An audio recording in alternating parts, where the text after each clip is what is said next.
Welcome to It Was Never You, where we talk about narcissism, complex PTSD, and recovery from it. So, why does the narcissist need to silence your speech or silence what you say? In order for their ruse to be completely effective, they have to get you to fall in line, because it's like war, right? So the last stage of war, if a country has been occupied, the country that has come and taken over and occupied that country now has to make sure there is not a resistance. So it's called occupation warfare.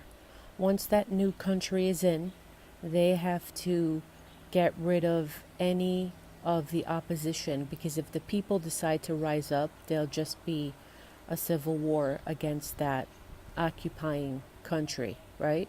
So if you view the narcissist as the occupying country, they have to remove the voice of any dissidents, or they pose their occupation being destroyed. So you are the country that they have occupied, and in order for them to keep going with what they're doing, they have to silence you, and they have to make you be quiet and not have an opinion, and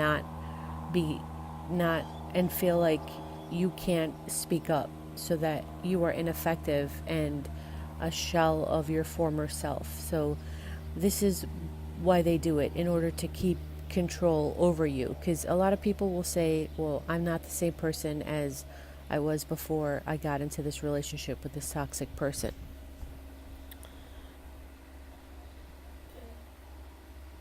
They silence your voice because it's a form of control.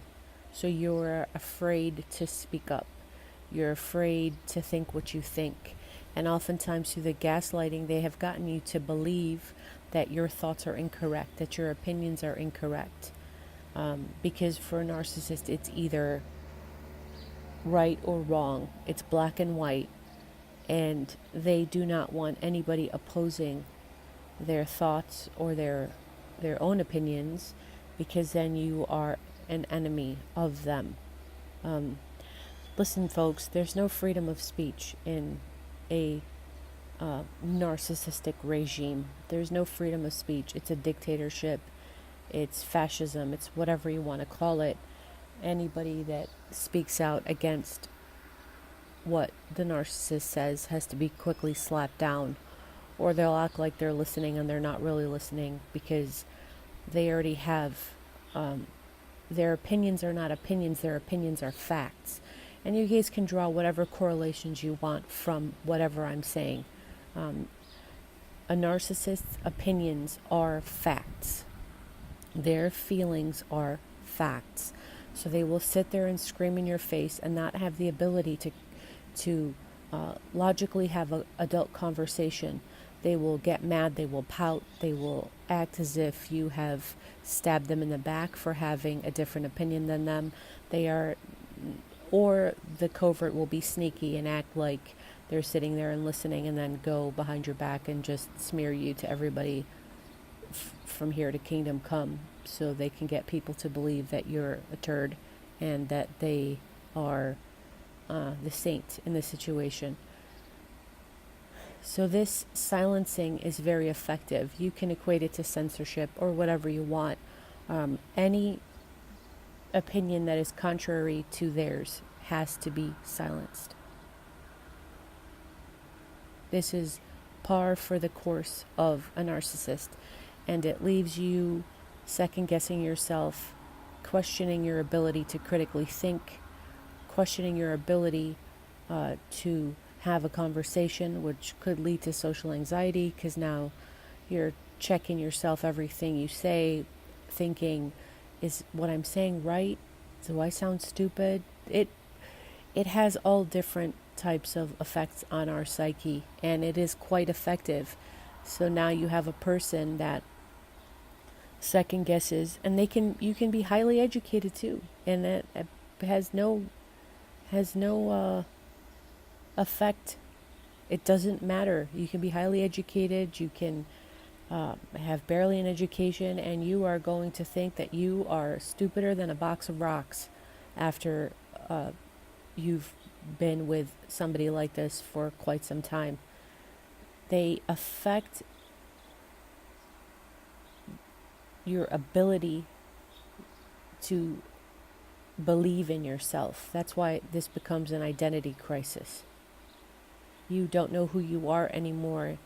And that's why that book by Pete Walker, Complex PTSD, is so important, because it speaks to the whole identity.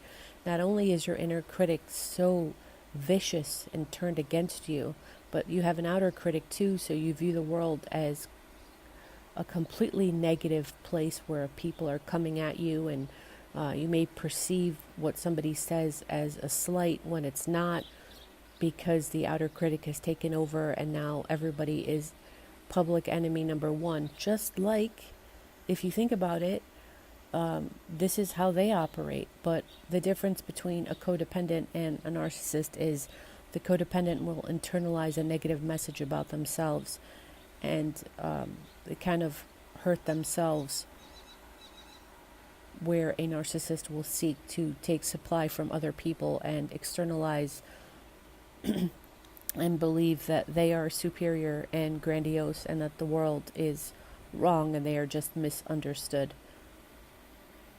So that is my take on why a narcissist needs to silence you and to get you to be quiet, because it's highly effective.